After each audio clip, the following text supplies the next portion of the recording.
Vi har modtaget deres brev, hvor de anmoder om enkestøtte. Uden deres mands dødsattest kan jeg desværre ikke imødekomme deres anmodning. Min mand forsvinder ikke bare. Karoline? Hvem er det? Jeg er hendes mand.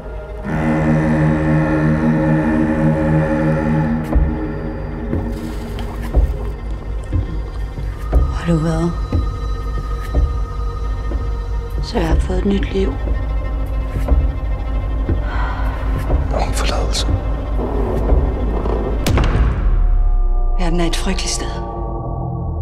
Men vi bliver nødt til at tro på, at det ikke er sådan. Hvorfor skulle du hjælpe mig? Hvem skulle ellers gøre det?